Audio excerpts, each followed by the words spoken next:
Hello guys, അപ്പോൾ ഇന്ന് അച്ഛൻ്റെ ബർത്ത്ഡേ ആണ്. അച്ഛൻ്റെ ബർത്ത്ഡേ സർപ്രൈസ് ആയിട്ട് ഞങ്ങൾ പാലക്കാട് പോവുകയാണ്. എൻ്റെ അച്ഛനെക്കുറിച്ച് പറയുകയാണെങ്കിൽ അച്ഛന് സന്തോഷം വന്നാലും സങ്കടം വന്നാലും അച്ഛനത് ഒരു പരിധിയിൽ കൂടുതൽ എക്സ്പ്രസ് ചെയ്യാറില്ല. പക്ഷേ സ്നേഹത്തിൻ്റെയും കെയറിങ്ങിൻ്റെയും കാര്യത്തിൽ അങ്ങനെയല്ല.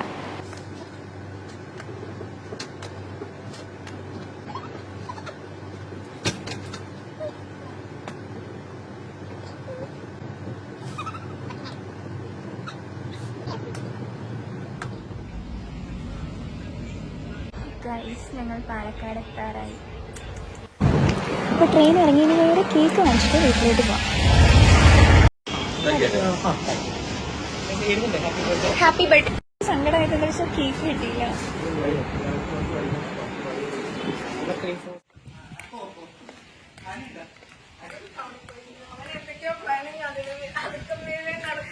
ഓക്കെ, നമുക്ക് ഉള്ളിൽ കയറാം. അച്ഛൻ വരുമ്പോഴേക്കും നമുക്ക് റൂമൊക്കെ ഡെക്കറേറ്റ് ചെയ്തിട്ട് എന്നിട്ട് കേക്ക് വെക്കാം. എന്നിട്ട് സ്ഥിരം പോലെ കിട്ടിയില്ല, അച്ഛന് ഇഷ്ടമുള്ള കേക്ക് കിട്ടിയില്ല.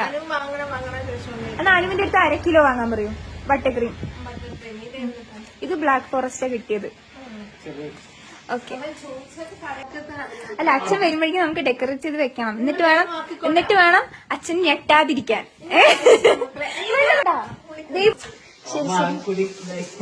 അമ്മേന്റെ അടുത്ത് പറഞ്ഞില്ലെങ്കിൽ ബുദ്ധിമുട്ടാണ്. പറഞ്ഞില്ലെങ്കിൽ നമുക്ക് പ്ലാനൊക്കെ ഫ്ലോപ്പ് ആവും.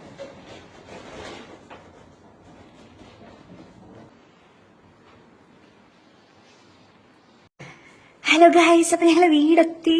അച്ഛനോടെ ഇല്ല. അച്ഛൻ വരുമ്പോഴേക്കും എല്ലാം സെറ്റ് ചെയ്ത് നമുക്ക് സ്ഥിരം നമ്മൾ എപ്പോഴും ചെയ്യുന്ന പോലെ സർപ്രൈസ് ചെയ്യാം. പക്ഷെ ഞെട്ടോ എന്നുള്ളത് എനിക്കറിയില്ല. നോക്കാം.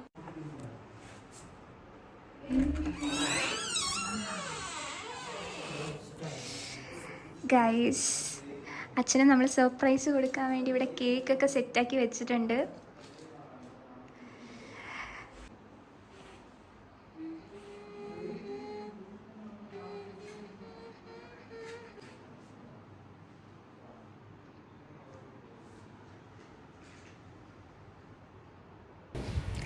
അപ്പം അച്ഛൻ താഴെ എത്തിയിട്ടുണ്ട്. ഞാൻ അച്ഛനറിയാതെ അച്ഛൻ്റെ വീഡിയോ എടുത്തുകൊണ്ടിരിക്കുകയാണ്. പണ്ട് മുതലേ സർപ്രൈസ് പ്ലാൻ ചെയ്യാൻ എനിക്ക് ഭയങ്കര ഇഷ്ടം. പക്ഷേ സർപ്രൈസിൻ്റെ ഒരു പ്രശ്നം എന്താണെന്ന് വെച്ച് കഴിഞ്ഞാൽ അത് പൊളിയാതെ എക്സിക്യൂട്ട് ചെയ്യുകയാണെങ്കിൽ എല്ലാം ഒരുപാട് മൈന്യൂട്ട് കാര്യങ്ങൾ നമ്മൾ ശ്രദ്ധിക്കണം. അങ്ങനെ നമ്മൾ കേക്കൊക്കെ സെറ്റാക്കി നമ്മൾ റൂമിൽ വെയിറ്റ് ചെയ്തുകൊണ്ടിരിക്കുകയാണ്. അച്ഛൻ ഇപ്പോൾ വരുമല്ലോ എന്ന് വിചാരിച്ച് ഞങ്ങൾ ക്യാൻഡിലൊക്കെ കത്തിച്ച് വെച്ചു. അപ്പോഴാണ് മനസ്സിലായത് ഞങ്ങൾക്ക് പണി കിട്ടിയെന്ന്. അച്ഛനെ കാണാനില്ല.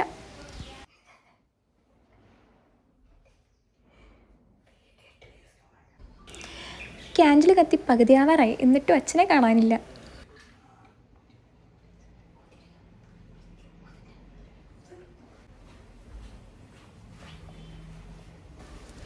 അങ്ങനെ ക്യാൻഡിൽ കത്തി തീരുമെന്ന് ടെൻഷൻ അടിച്ചുകൊണ്ടിരിക്കുമ്പോഴാണ് അച്ഛൻ്റെ സൗണ്ട് കേട്ടത്. മരുഭൂമിയിൽ വന്ന മഴ പോലെ ഞങ്ങൾക്കതൊരു ആശ്വാസമായി.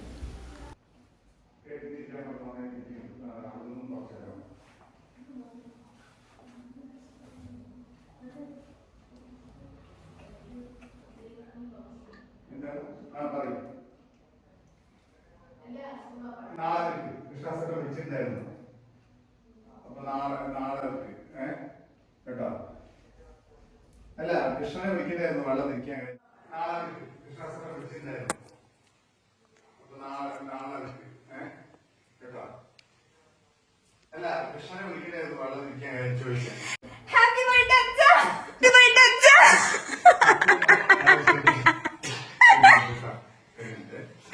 ഐശ്വര്യ എത്തിയിരിക്കുന്നു.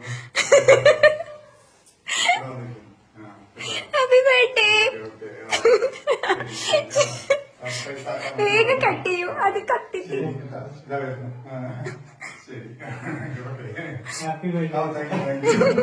രാവിലെ വന്നു.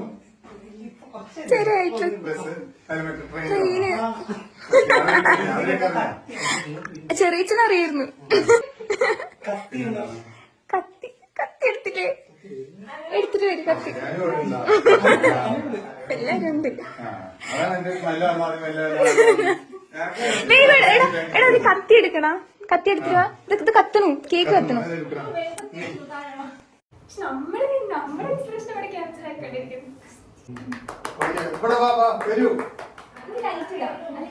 വെളിച്ചം കിട്ടില്ല. അതൊന്നും ഞങ്ങൾ വാങ്ങിച്ചു. ഇനി ഇങ്ങോട്ട് നിന്ന് കട്ട് ചെയ്യും. ഞാനിത് മുടിയൊക്കെ വരൂ ഇപ്രാവശ്യം കിട്ടിയാ ഞെട്ടി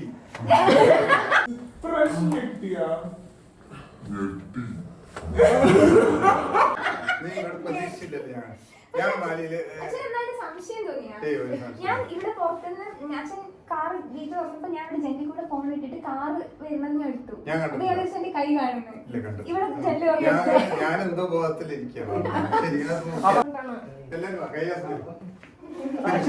ഞാൻ വരാം ഞാൻ സെറ്റ് ചെയ്തിട്ട് വരാം എല്ലാം ലൈറ്റ് ഇട് ആ, അത്ര ഉള്ളു ഇവിടെ നിന്നിട്ട്. ആ, അത് നമുക്ക് ഇവിടെ ഇവിടെ ഓഫറാണ്. ശരി ബ്രേക്ക് കേക്ക് അല്ലേ ബ്രേക്ക് ഓക്കെ പിടിച്ചോ എല്ലാവരും കൂടെ പിടിച്ചോ എല്ലാവരും കൂടെ പിടിച്ചോ വാ എല്ലാവരും കൂടെ പിടിച്ചോ ആ എല്ലാവരും കൂടെ അങ്ങനെ Happy birthday to you. ചാട്ടം ചാടി Happy birthday to you. Happy birthday to dear Acha. Happy birthday to you. Okay ഞെട്ടി അച്ഛാ. ഞാനൊക്കെ ഞെട്ടി. അച്ഛനെ ഓക്കെ താങ്ക് യു ആ ശരി ഈ അച്ഛന് കൊടുക്കും. ഇത് അത് മുറിക്കണം ഒന്നും കൂടെ ആ ഇത് നമ്മൾ അനുമാനിച്ചത്. Okay Happy birthday to you. Happy birthday to you. Happy birthday to dear Acha. Happy birthday to you. Okay ഇത് അച്ഛനെ ഞങ്ങൾ തരാം. ഒന്ന് അത് കഴിച്ചോ വാങ്ങിച്ചതല്ലേ? ഓക്കെ എനിക്ക് ഒരു ചെറിയ പീസ് മതി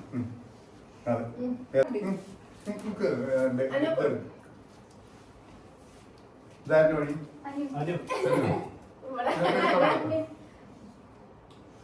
ഓക്കെ ഞാനൊരു ഗിഫ്റ്റ്. നമുക്കിത് എവിടെ വെക്കാം? ഇനി ഇത് അമ്മേന്റെ ഗിഫ്റ്റ്. ഇങ്ങനെയൊക്കെ ഗിഫ്റ്റ് കിട്ടി കഴിഞ്ഞാൽ ഇത് ഞങ്ങളുടെ gift. Oh thank you thank you okay. ആ പിന്നെ എത്ര കൊല്ലത്തിൽ കിടാനുള്ള ഷർട്ടായി ഇത്രയേ ഉള്ളൂ. കഴിഞ്ഞില്ലേ ഓക്കെ, അത് പരിപാടി കഴിഞ്ഞു. അച്ഛന് പ്രത്യേകിച്ച് റിയാക്ഷൻ ഒന്നും ഉണ്ടാവില്ല. റെഡി ഓക്കെ, അപ്പൊ എല്ലാ പരിപാടിയും കൈലാസനൊക്കെ കൊടുക്കും എനിക്കാണെങ്കിൽ ഉള്ളിൽ കുറെ ചിരിച്ചിട്ടാണ് ഞങ്ങള് AC പോലും ഇടാണ്ട് എന്താ പറയാ വേറെ കുറച്ച്, കാരണം അതിന്റെ വെള്ളം ഒറ്റുന്നത് കണ്ട അച്ഛൻ എപ്പോഴും നോക്കും താഴെ. അപ്പം ഇപ്പൊ നോക്കില്ലായിരിക്കും, പക്ഷെ ഇനി നോക്കിയാലോ വിചാരിച്ചിട്ട്. പിന്നെ ചെരുപ്പൊക്കെ കണ്ട ചെരുപ്പൊക്കെ അടിയിൽ വെച്ചിരിക്കാൻ താഴെ വെച്ച കാണില്ലേ? ഓക്കെ കണ്ടില്ലേ അതെ ഓക്കെ കണ്ടില്ലേ അതെ. എൻ്റെ ഒട്ടും എക്സ്പ്രസീവ് അല്ലാത്ത അച്ഛൻ എൻ്റെ കല്യാണം കഴിഞ്ഞപ്പോൾ എനിക്ക് അയച്ച മെസ്സേജാണിത്. ഈ മെസ്സേജ് എന്നെ ഒരുപാട് ടച്ച് ചെയ്തു. ഡിസ്റ്റൻസ് കാരണം നമുക്കെപ്പോഴും കാണാൻ പറ്റിയില്ലെങ്കിലും ഞാൻ പോസിറ്റീവായിട്ട് എപ്പോഴും വിചാരിക്കുന്നൊരു കാര്യം എന്ന് പറഞ്ഞു കഴിഞ്ഞാൽ, കല്യാണം കഴിച്ചു എന്നുള്ളത് കൊണ്ട് ഞാൻ ഈ ഫാമിലിയിൽ നിന്ന് ഇങ്ങോട്ടും പോകുന്നില്ല. എൻ്റെ ഫാമിലിയിലോട്ടൊരു പുതിയ മെമ്പർ ആഡായി. അതുപോലെ തന്നെയാണ് മറ്റു ഫാമിലിയിൽ ഞാനും ആഡായത്. അപ്പോൾ ടുഗെദർ രണ്ട് ഫാമിലിയും ഒരു ബിഗ്ഗർ ഫാമിലിയായി. നമ്മുടെ ലൈഫ് ഏത് ഡയറക്ഷനിൽ പോകണം എന്നുള്ളത് ഒരു പരിധി വരെ നമുക്ക് കൺട്രോൾ ചെയ്യാൻ പറ്റും. So everything depends on how we handle each situation.